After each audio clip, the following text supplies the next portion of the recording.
Hello दोस्तों, नमस्कार। आप सभी का स्वागत है आपके अपने यूट्यूब चैनल रवि सैलानी पर। देखिए दोस्तों, कल हमने पढ़ा था जो आपका मैंने कहा था पुलिस, फॉरेस्ट गार्ड और पटवारी के एग्ज़ाम के लिए हमने कहा था हम कुछ क्वेश्चन का क्या पढ़ेंगे, सार संग्रह पढ़ेंगे। और इसी सार संग्रह के क्रम में कल हमने डे फर्स्ट पढ़ा था और आज पढ़ेंगे हम आपका कौन सा, डे सेकेंड। तो दोस्तों, आप जानते हैं कि मैंने आपको बताया था कि जो लास्ट क्वेश्चन मैंने आपको पढ़ाया था वो पढ़ाया था मैंने आपको कौन सा, मदन मोहन मालवीय को महामना की पदवी किसने दी थी। आज हम इससे थोड़ा क्या आगे देखेंगे और इन क्वेश्चनों का भी क्या करते जाएंगे, सार संग्रह देखेंगे कि वास्तव में आगामी एग्जाम में क्या बन सकते हैं। यहाँ से क्या आपके बहुत सारे क्या बन सकते हैं, क्वेश्चन बन सकते हैं। तो आप लोगों से मेरा निवेदन है कि आप लोग क्या कीजिएगा, इस जो जो क्वेश्चन मैं आपको करा रहा हूँ इनके क्या बनाएगा, नोट्स बनाएगा, ताकि आगामी एग्जाम में आपको यहाँ से क्या मिल सके, थोड़ी बहुत क्या मिल सके, मदद मिल सके। ठीक है ना। अब दोस्तों, आप जानते हैं यहाँ पर जो आपका पहला क्वेश्चन बना हुआ है वो पहला क्वेश्चन बना हुआ है आपका कि निम्न में से कौन राजनीतिज्ञ नहीं था। आपके पास चार ऑप्शन हैं। पहला आपका हेमंती नंदन बहुगुणा, दूसरा है आई के गुजराल, तीसरा है सुंदरलाल बहुगुणा और चौथा है इनमें से कोई नहीं। तो आप सभी लोग जानते हैं कि इनमें से जो राजनीतिज्ञ नहीं था वो नहीं था आपका कौन, सुंदरलाल बहुगुणा। ठीक है ना। अब जो सुंदरलाल बहुगुणा राजनीतिज्ञ नहीं थे तो ये क्या था आपके, तो ये था आपके क्या, पर्यावरणविद। क्या थे आपके, पर्यावरणविद। सुंदरलाल बहुगुणा आपके क्या थे, पर्यावरणविद थे। ठीक है ना दोस्तों। मैंने कहा सुंदरलाल बहुगुणा जी आपके क्या थे, पर्यावरणविद थे।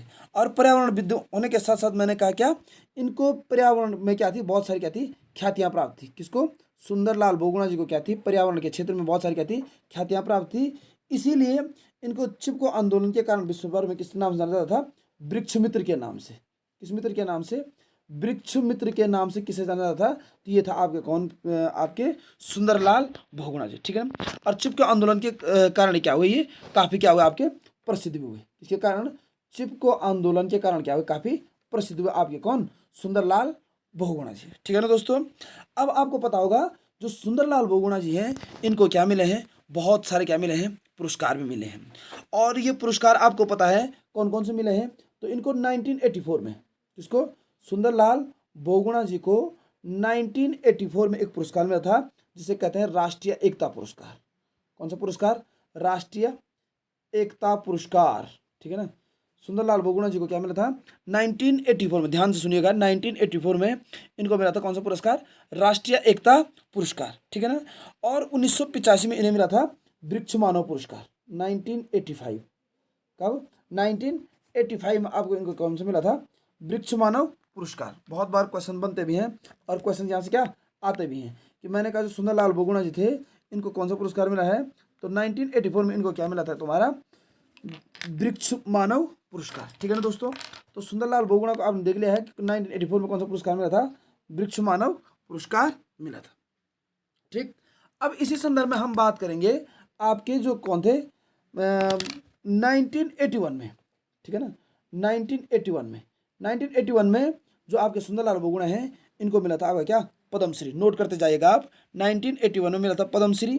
1983 में, ठीक है ना, 1983 में मिला था इनको क्या, जमुनालाल बजाज पुरस्कार। किसको मिला था, ये सभी सुंदरलाल बहुगुणा जी को क्या मिला थे 1983 में, क्या मिला था आपका, जमुनालाल बजाज पुरस्कार। और 2009, ठीक है ना, 2009 में मिला था इनको कौन सा पुरस्कार, आप सभी लोग जानते हैं, पद्म विभूषण।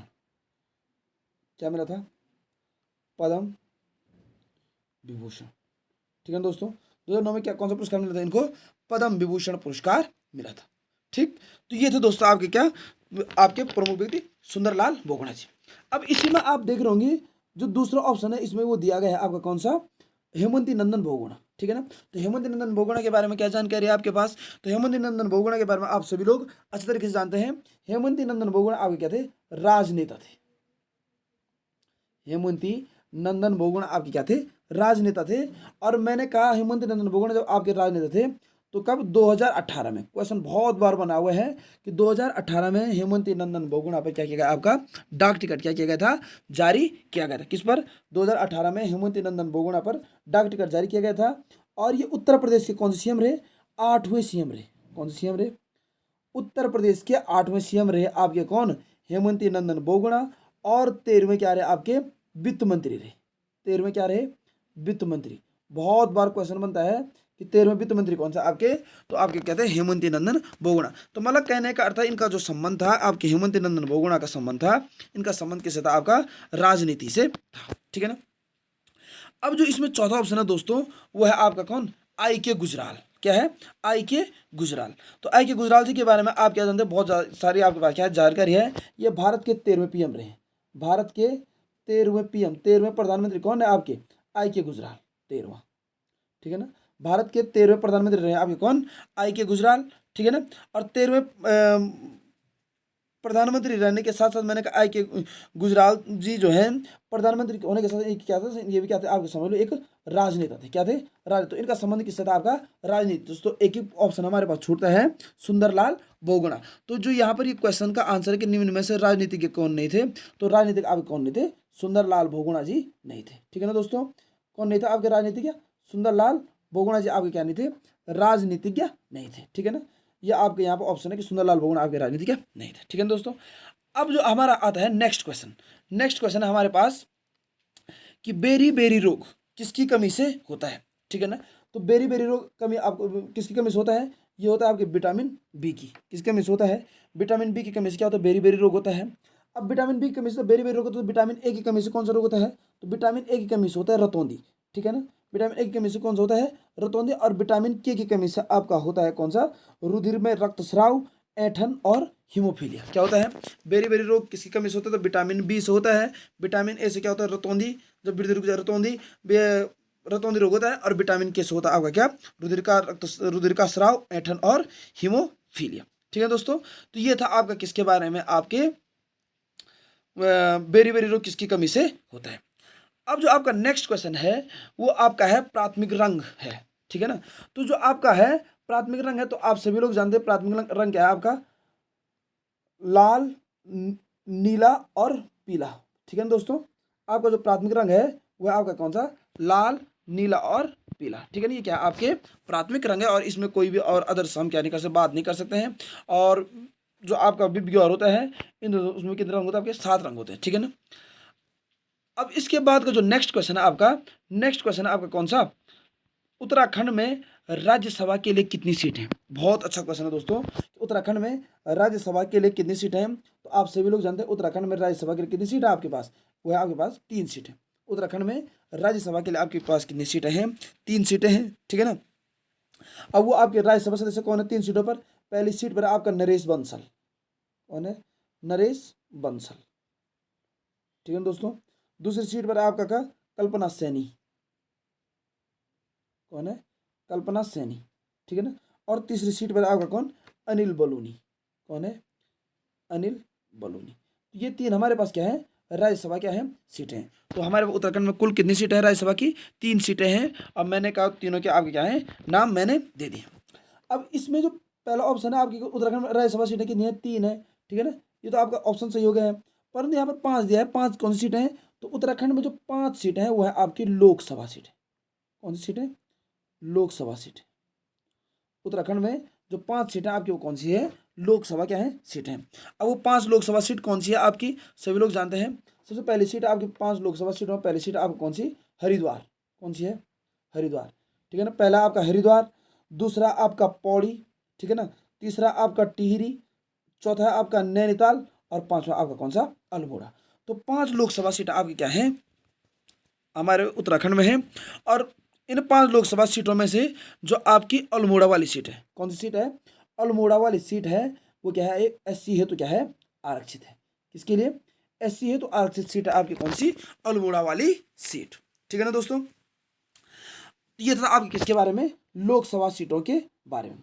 अब जो आपका नेक्स्ट ऑप्शन है यहाँ पर, 2 तो पता नहीं ऑप्शन किस चीज़ के लिए दे रखा है, 2 सीटें नहीं है हमारे पास, 2 हमारे पास क्या है, उत्तराखंड 2 मंडल, एक है कुमाऊं मंडल, एक है क्या, गढ़वाल मंडल। परंतु यहाँ पर जो एक इंपॉर्टेंट पॉइंट दिया है 70, तो हमारे पास क्या है, 70 क्या है, विधानसभा क्या है, सीट हैं। और 70 विधानसभा सीटों में से मैंने कहा 13 सीटें एससी के लिए आरक्षित हैं और 2 सीटें किसके लिए आरक्षित हैं, एसटी के लिए।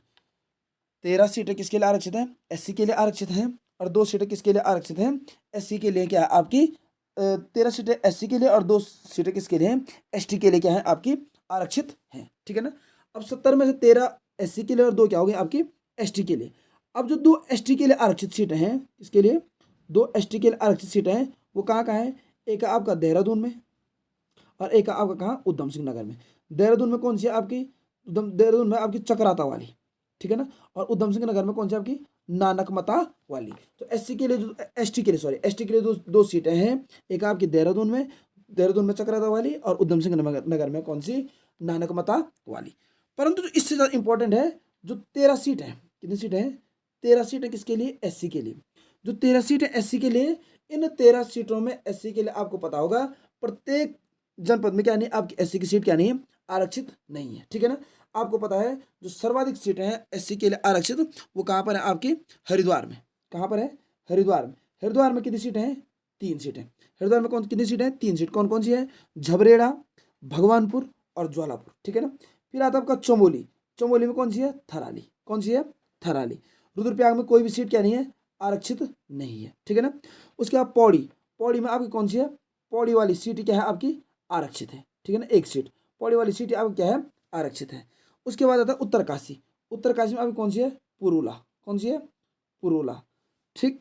उसके बाद आता है देहरादून। देहरादून में कौन सी है आपकी आरक्षित सीट, राजपुर। कौन सी है, राजपुर। उसके बाद है टिहरी। टिहरी में कौन सी आपकी, धनसाली, ठीक है ना। टिहरी में कौन सी आपकी, धनसाली। तो 3 4 5 6 7, 1 2 3 4 5 6, 1 2 3 4 5 6 7 8, 8 सीट आपकी कहाँ है, गढ़वाल में है। और 9 10 11 12 और 13, ठीक है ना। और 1 2 3 4 5, 5 सीट आपके कहाँ है, आपके आरक्षित आपके कुमाऊं में। कौन कौन सी है, आपको पता होगा कि अल्मोड़ा में जो सीट आपकी आरक्षित है, वो अल्मोड़ा में कौन सी आपकी, सोमेश्वर वाली। अल्मोड़ा में जो सीट आरक्षित है आपको कौन सी है, अल्मोड़ा में है सोमेश्वर वाली, ठीक है ना। बागेश्वर में है आपका प्रॉपर बागेश्वर, ठीक है ना। पिथौरागढ़ में है आपका कौन सा, गंगोली हाट, ठीक है ना। उधम सिंह नगर में है बाजपुर, ठीक है ना। और नैनीताल में आपकी कौन सी, नैनीताल वाली सीट क्या है आपकी, आरक्षित है, ठीक है ना दोस्तों। मैंने आपको कहा नैनीताल में आपकी कौन सी सीट आरक्षित है, नैनीताल वाली, ठीक है दोस्तों। अब मैंने आपको बताया यहाँ पर एक पॉइंट छूट, चंपावत।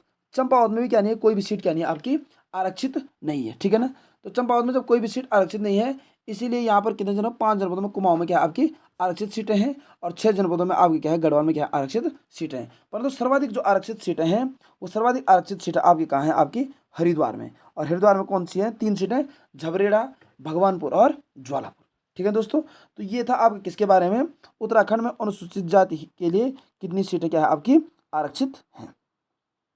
उसके बाद आपका जो नेक्स्ट क्वेश्चन बनता है, उत्तराखंड का राज्य पुष्प, ठीक है ना दोस्तों। तो उत्तराखंड का जो राज्य पुष्प है आपका, वो सभी लोग जानते हो, वो कौन सा आपका, ब्रह्मकमल है। कौन सा है, ब्रह्मकमल। अब इस ब्रह्मकमल के बारे में हमें क्या, पहले बहुत सारी क्या रखनी पड़ेगी, जानकारियां रखनी पड़ेंगी कि जो उत्तराखंड का आपका राज्य पुष्प है, उसका नाम है आपका ब्रह्मकमल। और ब्रह्मकमल के बारे में हमें क्या रखनी पड़ती है, बहुत सारी क्या रखनी पड़ती, जानकारियां रखनी पड़ती हैं। सबसे पहले हमको देखना है ब्रह्मकमल का वैज्ञानिक नाम। तो ब्रह्मकमल का वैज्ञानिक नाम है आपका सोसूरिया अब्बलवेटा। सोसूरिया अब वेलेटा। सोसूरिया अब वेलेटा किसका नाम है, ये ब्रह्मकमल का क्या है आपका वैज्ञानिक नाम है, ठीक है ना। और ये ब्रह्मकमल कह रहे हैं भगवान शिव को चढ़ाया जाता है, किसको, भगवान शिव को। ब्रह्मकमल किसको चढ़ाया जाता है, भगवान शिव को क्या किया जाता है, चढ़ाया जाता है, ठीक है ना दोस्तों। ब्रह्मकमल किसको चढ़ाया जाता है, भगवान शिव को चढ़ाया जाता है। और कह रहे हैं कि 4800 से लेकर कितने, 6000 मीटर, 4800 से लेकर 6000 मीटर की क्या ऊंचाई तक पाया जाता है आपका कौन सा, ब्रह्मकमल। मैंने कहा 4800 से लेकर 6000 मीटर की ऊंचाई तक पाया जाता है आपका कौन सा, ब्रह्मकमल। और स्थानीय भाषा में इसे कहते हैं कोलपदम। क्या कहते हैं, कोलपदम। स्थानीय भाषा में ब्रह्मकमल को कहा जाता है आपका कोलपदम। स्थानीय भाषा में क्या कहा जाता है, कोलपदम कहा जाता है, किसको, ब्रह्मकमल को, ठीक है ना। और ब्रह्मकमल को कोलपदम के साथ साथ क्या कहा जाता है, हिमालयी पुष्पों का सम्राट आता है। हिमालयी पुष्पों का सम्राट, हिमालयी पुष्पों का क्या सम्राट आपका कौन सा, आपका ब्रह्मकमल, ठीक है ना। हिमालयी पुष्पों का सम्राट आपका कौन सा है, ब्रह्मकमल है, ठीक है दोस्तों। तो ये आपके किसके बारे में थी, थोड़ी थोड़ी जानकारी आपकी किसके बारे में थी, ब्रह्मकमल के बारे में, ठीक है ना। अब यहाँ पर एक ऑप्शन आया आपका क्या, ब्रह्मकमल के साथ आपका जो ऑप्शन आया है वो है किसके बारे में, बुरांस के बारे में। हम क्या कर लेते हैं, थोड़ा बहुत किसके बारे में जानकारी प्राप्त कर लेते हैं, बुरांस के बारे में क्या कर लेते हैं, जानकारी प्राप्त कर लेते हैं, ठीक है ना। सबसे पहले तो ये 1500 से लेकर और कितना 4000 मीटर की ऊंचाई पाया जाता है। 1500 से लेकर 4000 मीटर की ऊंचाई पाया जाता है। दूसरी बात है ये सदाबहार वृक्ष है। कैसा वृक्ष है, सदाबहार वृक्ष, 1500 से लेकर 4000 मीटर की ऊंचाई पाया जाता है। दूसरी बात है, कैसा वृक्ष है आपका, सदाबहार क्या है, वृक्ष है। तीसरी बात है, जो इसका वैज्ञानिक नाम है वो है आपका रोडोडेंड्रोन आर्बोरियम, रोडोडेंड्रोन आर्बोरियम, ठीक है ना, रोडोडेंड्रोन आर्बोरियम किसका वैज्ञानिक नाम है आपका, बुरांस का क्या है, वैज्ञानिक नाम है। चौथी बात है, इसका जो कुल है, इसका ब्रह्मकमल का कुल वो क्या है आपका, एरिकेसई, एरिकेसई। ब्रह्मकमल का जो कुल है वो कौन सा आपका, एरिकेसई क्या है आपका कुल है, ठीक है ना। और कह रहा है कि जो 11,000 फीट, कितना हज़ार फीट, 11,000 फीट से ऊपर की ऊंचाई पर आप कैसे बुरांस पाए जाते हैं, सफ़ेद बुरांस। आता है क्वेश्चन कि सफ़ेद बुरांस कहाँ मिलता है आपके, तो 11,000 फीट से ऊपर की जो ऊंचाई होती है वहाँ पर मिलता है आपको कौन सा बुरांस, सफ़ेद बुरांस, ठीक है दोस्तों। कि सफ़ेद बुरांस कितने फीट की ऊंचाई मिलते हैं, तो 11,000 फीट की ऊंचाई पर मिलता है आपको कौन सा बुरांस, सफ़ेद बुरांस, ठीक है ना। अब क्या हुआ, जब इस बुरांस का क्या क्या अत्यधिक मात्रा में क्या कर दिया गया, लोगों के द्वारा क्या किया गया, दोहन किया गया, तो आपका जो बुरांस वृक्ष को जो संरक्षित करने की बात की गई वो की गई 1974 में, ठीक है ना दोस्तों। बहुत बार क्या आता है, क्वेश्चन आता है कि मैंने कहा बुरांस वृक्ष को वन अधिनियम 1974, क्या वन अधिनियम, इसके तहत वन अधिनियम 1974 के तहत क्या करने की कोशिश की गई, संरक्षित करने की क्या की गई, कोशिश की गई। उसको 1974 से क्या किया गया, संरक्षित वृक्ष के रूप में क्या किया गया, घोषित किया गया, ठीक है दोस्तों। तो ये था आपका क्या, आज कुछ क्वेश्चंस का थोड़ा सार संग्रह जिसको हमने क्या कर लिया है, पढ़ लिया है। फिर कल मैं ऐसे टॉपिक के साथ आपको क्या मिलूंगा, कल मिलूंगा, और कल हम क्या करेंगे, फिर इससे आगे क्या करते रहेंगे, बात करते रहेंगे दोस्तों, ठीक है ना। तो आप, मैंने कहा ज़्यादा से ज़्यादा क्या कीजिएगा, इस वीडियो को देखिएगा, और जो मैं आपको सार संग्रह पढ़ा रहा हूँ इन क्वेश्चंस का, आपको क्या कीजिएगा, जरूर कॉपी में नोट कीजिएगा। मैंने कहा आगामी जो पुलिस एग्जाम है या फॉरेस्ट गार्ड एग्जाम है वहाँ पर आपके लिए क्या बहुत ज़्यादा क्या होंगे, ये मददगार क्या होंगे, आपके साबित होंगे, बहुत ज़्यादा हेल्प करेंगे आपको वहाँ पर। तो आज के लिए इतना काफ़ी है दोस्तों, कल मिलते हैं फिर नेक्स्ट टॉपिक के साथ। उससे पहले चैनल को लाइक, शेयर और सब्सक्राइब जरूर करें, ताकि मैंने कहा आपके लिए और अच्छी क्या वीडियो बनाता रहूँ। और कमेंट्स जरूर करें दोस्तों, शेयर, लाइक, कमेंट्स के साथ सब्सक्राइब जरूर करें। धन्यवाद।